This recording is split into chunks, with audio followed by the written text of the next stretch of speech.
بسم الله الرحمن الرحيم والصلاة والسلام على محمد وأهل بيته الطيبين الطاهرين ولعنة الله على أعدائهم أجمعين من الآن إلى قيامة يوم الدين. Today's lecture we're going to be speaking about the similarities between Nabi Musa alayhi salam and Imam Mahdi ajallah ta'ala farajahu sharif. So when you look at the life of Moses, you see many similarities between Musa and Imam Mahdi's life. So one of the similarities is they both had a secret birth. They both had a lot of things going on during the time they were going to be born. For instance, with Pharaoh was after he heard the prediction and the prophecy that there would be a youth from Bani Israel, or the Israelites, that would come and topple his nation. And he was killing many of the unborn children. Whenever someone would become pregnant, or whenever they would give birth to a boy, they would kill that boy because they were fearful that it might be Musa, the predicted savior. And we see from a narration from Imam Sadiq alayhi salam, which is in Kamaluddin, volume 2, page 354, Imam Sadiq alayhi salam says, when Fir'aun learned that his downfall and destruction was going to be at the hands of Musa, he summoned the soothsayers and they predicted the downfall of his kingdom at the hands of the youth of Bani Israel. So Fir'aun issued orders that the bellies of pregnant ladies of Bani Israel be slit open, till more than 20,000 newborns were killed. He killed 20,000 newborns, fearing to lose his power. But he was not able to get Musa because Allah the Almighty protected him. And the narration goes on to say that in the same way, when the Bani Umayyah and the Bani Abbas came to know that the downfall and destruction of their kingdom and tyrant rulers was to be at the hands of our Qa'im, Imam Mahdi, they began to wreak their enmity on us, and swords were drawn out to slay the progeny of the Messenger of Allah sallallahu alaihi wa and to destroy his descendants, so that through it they may be able to eliminate the Qa'im. But the Almighty did not accept that his affair be divulged to any one of the oppressors. And then he continued to quote the ayat that says, but that his light may be perfected, even though the polytheists may despise it. So this is one similarity, that Musa they feared Musa so much that they killed 20,000 newborn babies to try to eliminate Musa. But Allah has a plan, and they have a plan, and Allah is the best of planners. And the same way they tried to plan to kill Imam Mahdi, they feared that he would be born and take over their rule. So they had Imam Hassan al-Askari alayhi salam on house arrest, and they watched his house continuously, and they sent spies into his house, and they always were looking for signs of one of his wives to be pregnant. So even the birth of Imam Mahdi was concealed. The same way with the case of the mother of Musa, they didn't show the signs of pregnancy. And then all of a sudden it happened very fast that the time of birth came, and no one knew about it. Even the other people in the house, they didn't know that Narjis, Imam Mahdi's mother, was pregnant. Even the aunt, she didn't even know until the very night that it was to happen. And she was surprised, she didn't know.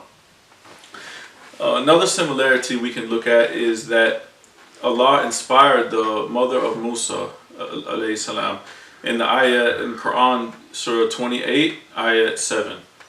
So we sent this inspiration to the mother of Musa. Suckle your child, but when thou hast fears about him, cast him into the river. But fear not, nor grieve, for we shall restore him to you, and we shall make him one of our messengers. So the mother of Musa was inspired. As we see, Allah says, وَأَوْحَيْنَا إِلَّا أُمِّ Musa.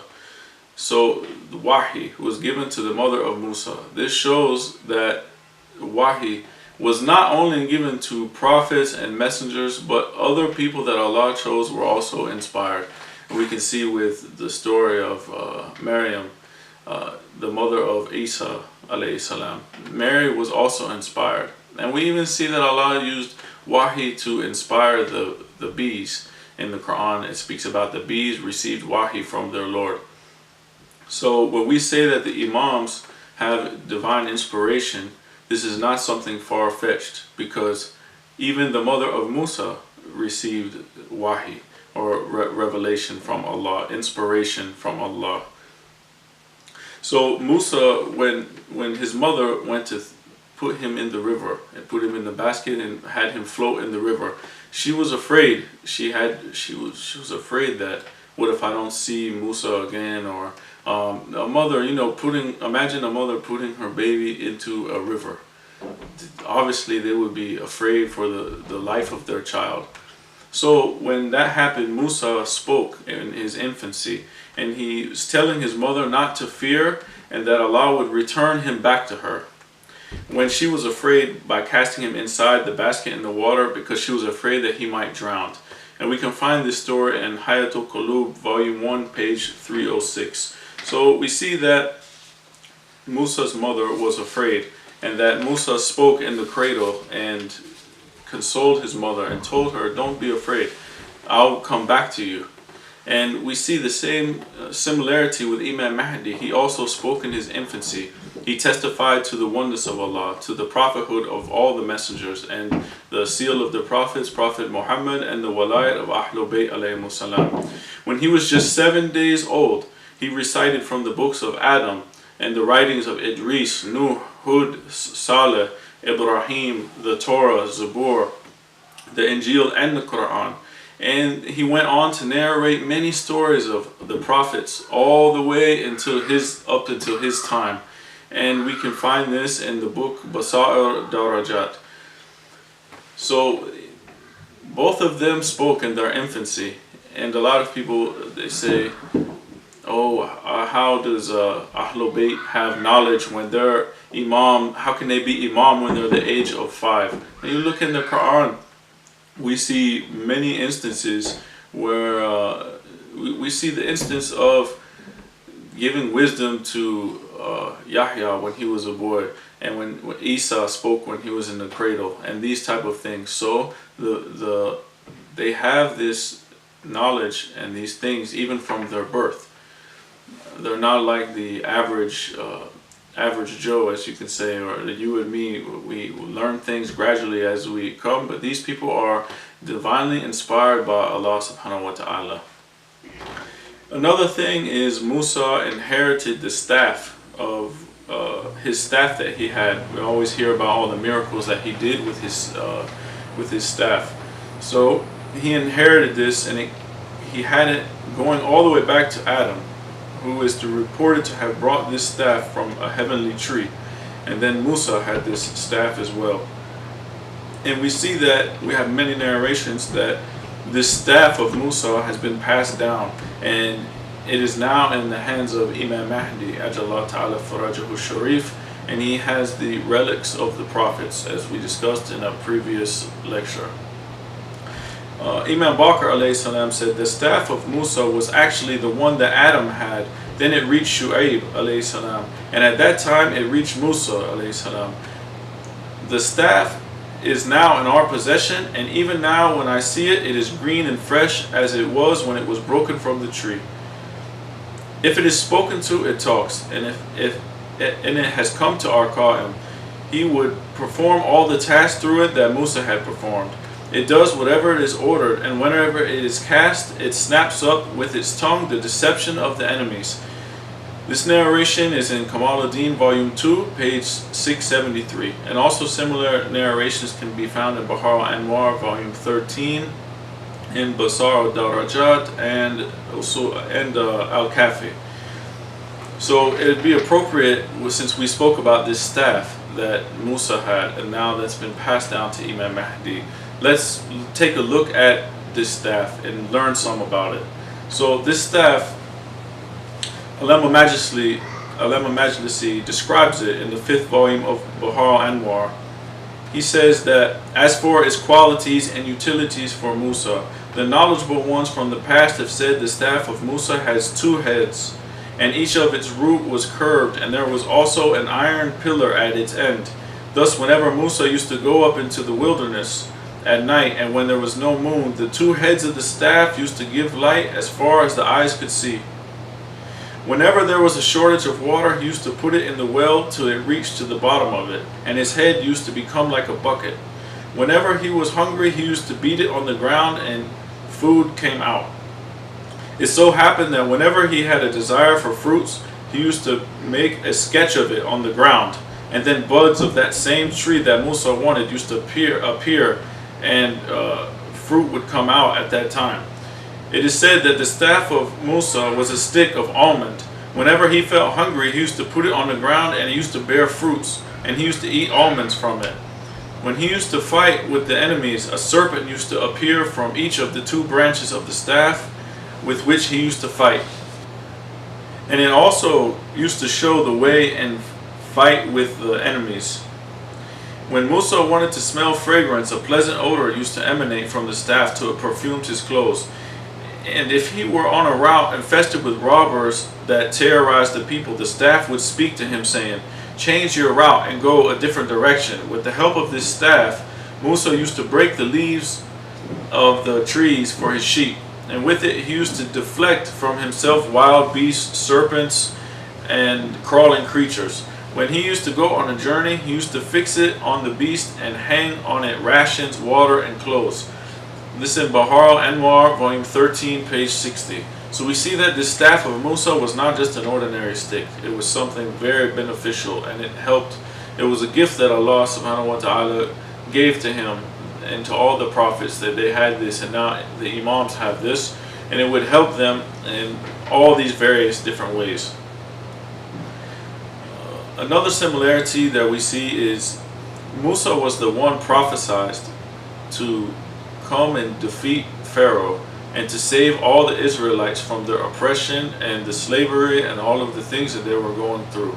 So they were all waiting on this one, and they knew that his name would be Musa, and they were all waiting for him. So during that period, there arose 40 different people who claimed to be Musa alayhi salam, but they were false Musas. They were false Moseses. They didn't they just wanted to be famous and say they were the one to save them, but they weren't. So we see the same thing with Imam Mahdi. Many have come along throughout the years and claimed that they're Imam Mahdi, Ajallah Ta'ala Farajahu Sharif, but they were only imposters and they weren't Imam Mahdi. So this same thing is happening now, that people were claiming to be the Imam, and it happened back then that they claimed to be Musa when they were waiting for Musa. In the same way we were waiting for Imam Mahdi to relieve us from the oppression of the oppressors. So Musa fled from Pharaoh when, in the story in the Quran, when he was helping someone who was being oppressed, he broke up the oppression and struck the man on the chest, and the man died. So he feared from Pharaoh, so he fled away from Pharaoh's oppression. And we see the same with Imam Mahdi went into occultation. Imam Mahdi went into occultation because all the people were trying, the governors and the kings and the caliph, they were all trying to oppress and to kill Imam Mahdi. So he went into occultation. In the same way that Musa also went into occultation and left the people. So one of the stories, when they came, the ruler of the time, the Abbasid ruler came, they heard from a spy that there was a small boy in the house of Imam Hassan al-Askari. So they sent the soldiers to go kill him. They said, bring his head to me on a plate, and go in there and kill Imam Mahdi, basically, so that we can put away this prophecy and be done with it, and we can continue to rule.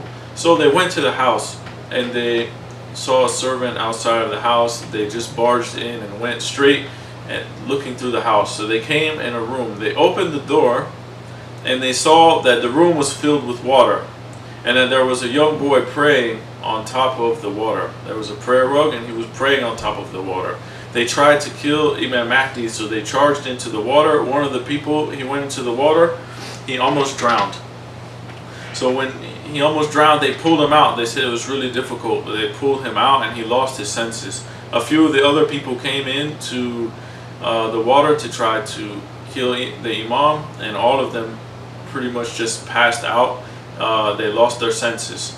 So they woke up some time later, an hour later, the Imam is gone, and they swore to never tell anyone about it during that ruler's time, because they were afraid that he would kill them if he told them what happened about the miracle. So Allah protects his chosen servants. We see that they tried to kill Musa alayhi salam.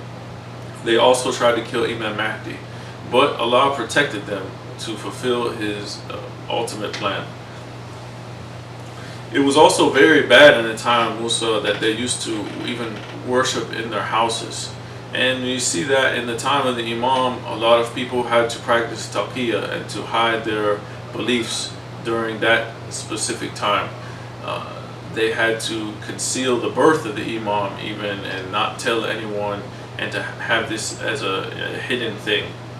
So we have a narration from Imam Mahdi alayhi salam that says, referring to the time of Imam Mahdi, the earth would be fraught with injustice and oppression so much that the name of Allah would not be mentioned except secretly. Then Allah will bring about a victorious congregation who will fill it with equity and justice, and it will have been as it would have been full of oppression and injustice. This is from Bahar al-Anwar, volume 51, page 117. So we see that there will become a time that even the believers would be afraid to mention the name of Allah except in secret. It's the same as in the time of Musa, they prayed in the houses and they kept their practices secret. So this is something that is in common between this prophet and our Imam alayhi salam. So another story about Musa, when you look at the story of Musa, there was someone who was killed and the Israelites came to him and they wanted to know who the killer was. So they said to strike they told him Musa about it. So Allah told him to take a piece of the calf and to strike the body with it, and this man came back alive and he told who was the one who killed him. So Musa alayhi salam brought the dead back to life by the permission of Allah. And we have similar stories with our Imams that have done similar things, that have saved people from death or from revived the dead by the permission of Allah. So this is not something different. I want to mention one story about Imam Mahdi alayhi salam. So there was this person came to Imam Mahdi and he was all upset. He said, my son is going to be killed tonight. They're going to throw him from a high mountain and they've already put a grave for him. They're going to kill him because he was Shia. So the Imam asked him, what do you want me to do? And he said he wanted him to help him and to save his son. So he said, don't worry, go home, your son is going to be okay, and he's going to tell you a very interesting story tomorrow. So the son, when he was up on the mountain and they were about to throw him over, he saw 10 lights come toward him, 10 people, and they came and they said, if we relieve you from this affair, will you go visit the shrine of the Prophet? And he said, yes, I'll go visit the shrine, definitely, if they save him from this. So when the man was about to throw him over, the body of the person who was going to kill him was actually thrown off of the cliff. And all of his bones broke, and his companions that came there with him all started to cry over the executioner, and they forgot all about the person they came to execute, and he made his way and he escaped from there. So these 10 holy people that came to him, they said, the son said they took his arm and they soared in the atmosphere and landed at his door.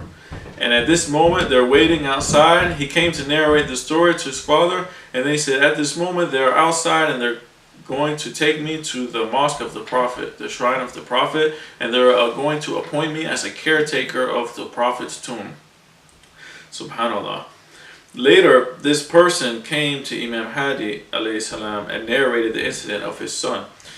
He was yet in the company of the Imam when news came that some unknown persons have pushed the chief guard from the hill, killing him and his companions, and they buried him at the foot of the hill. Imam Mahdi smiled when he heard that, and he remarked, "These people don't know what we know." This shows that they have knowledge of unseen that Allah has given them, and that they came and saved this person's life when he was about to be killed. And we also see that that a lot of people come and say, "Oh, how did they have knowledge? Only Allah has knowledge of the unseen." But Allah bestows knowledge on those who He wants to. He gave this knowledge of the unseen to the prophets and to Ahlul Bayt alayhimus salam. So moving forward, we will see that during the time of Musa alayhi salam, Allah caused the earth to swallow up his enemy, Qarun. In the Quran, in Surah 28, Ayat 80, it says, "Then we caused the earth to swallow him up and his house, and he had not the least little party to help him against Allah, nor could he defend himself. So Allah caused the earth to swallow him and his house up when he disobeyed Allah." And we see similarly with Imam Mahdi that Allah will cause the earth to swallow his enemy, which would be the Sufyani. This Sufyani is a particular a group of people who are just focused on killing Shia. They are attacking Shia. They said the Dajjal is a system that is against Allah totally, like an atheist system that is against Allah and against Islam and the Prophet in general. But the Sufyani is particularly against the Shia of Ahlul Bayt alayhimus salam. And Allah will cause the earth to swallow them up. In the same way we see that the enemy of Musa was swallowed by the earth. In both Musa and Imam Mahdi, they both had an occultation. They had two occultations, or two ghaibas. One was longer than the other one. So the first one for Musa was when he fled Egypt, and it lasted for 28 years according to Imam Sadiq. We see that when Musa went to the mountain for 40 days, the people abandoned him and they started to worship the calf.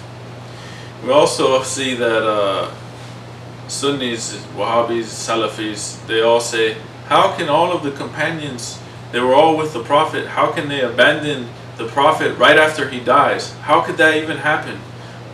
Musa alayhi salam wasn't even gone for 40 days, and these people went back to worshiping idols. So it's not far-fetched to say that the companions, majority of the companions, they left the Prophet after he died, and they followed those who did not follow what Allah had instructed, because Allah instructed them to follow Imam Ali alayhi salam. So they went astray, the majority of them, and only a few small handful held on to the walayat of Ahlul Bayt alayhimus salam. So this is one point we can get from that. Another point is that people will abandon the Imam of the time due to the long occultation. They will have many doubts about the Imam, and they'll say, oh, is he ever going to come back, and all of things like this, and they're not in the presence of the Imam. So they have a lot of doubts, and they'll end up going astray. They said to hold on to faith during this time is like holding on to a thorn being stuck in your hand, and your hand is bleeding. It's so hard to hold on to. Imagine just grabbing a branch of like a rose bush and just clenching it with your fist. Would hurt so hard. It's such a painful thing to hold on to the Iman and the faith during this time of the greater occultation. In Hayatul Qulub, volume 1, page 307, we see that while Musa was in occultation, his followers endured all sorts of hardships and troubles. But Imam Hassan al-Askari alayhi salam, he narrated that Allah instructed Musa with a form of prayer to tell his followers so that their burdens would be eased. And what was this? It was to recite salawat on Muhammad wa ali Muhammad. Allahumma salli ala Muhammad wa ali Muhammad. So the similar sufferings are happening to the Shia of Ahlul Bayt, we should increase our salawat. This is the dua that was taught to Musa to relieve his followers. It was taught to them so that they would be relieved from their burdens. So we should increase our salawat during the greater occultation to relieve our burdens and our sufferings, and we should pray for the hastening of the reappearance of our Imam. Imam Bakr alayhi salam says that about the similarities between Musa and Imam Zaman, and as for the resemblance to Musa, it is constant fear, prolonged occultation, a concealed birth, and the hardships and trials of his followers after him as a result of the disgrace that they would have to bear at the hands of their enemies till the time Allah permits His Eminence to reappear and helps and supports him against his enemies. So these are some of the things that we've been mentioning, and even the Imam is drawing his similarities between Musa and Imam Zaman. So Allah also, we all are familiar with the story that Allah spoke to Musa through the burning bush, which is mentioned in the Quran. Imam Sadiq says that the light that illuminated the tree of that bush was the light of Muhammad wa Ali Muhammad. Subhanallah. That this light, this great light that illuminated the bush that spoke to Nabi Musa was the light of Ahlul Bayt alayhimus salam. This also can be found in Hayatul Qulub volume 1 page 305. So Allah spoke to Musa through the burning bush, but Allah also spoke to Imam Mahdi. As we see, Imam Hassan al-Askari said, when Allah bestowed me with the Mahdi of this community, because Imam Hassan al-Askari is Imam Mahdi's father. So when he's saying when Allah bestowed him with his son, the Imam, He sent two angels who took him to the curtain of the arsh, of the throne, till they conveyed him into the presence of Allah. Allah said to him, "Welcome to you, O my servant, for your support of my religion, revealing of the affair, and leadership of the people. I have sworn that I would take by you and give by you, and I would forgive by you and punish by you." This is in Mikyal al-Makaram, page 198, and also Bahar al-Anwar, volume 51, page 257. I'd like to give the resources that I have for these narrations, so someone doesn't come and say, "Oh, he's just making these things up. Where does he get all of these things from?" I want to cite the sources so that people can go back and look at them. So we see that Allah spoke to Musa, and Allah also spoke to Imam Mahdi.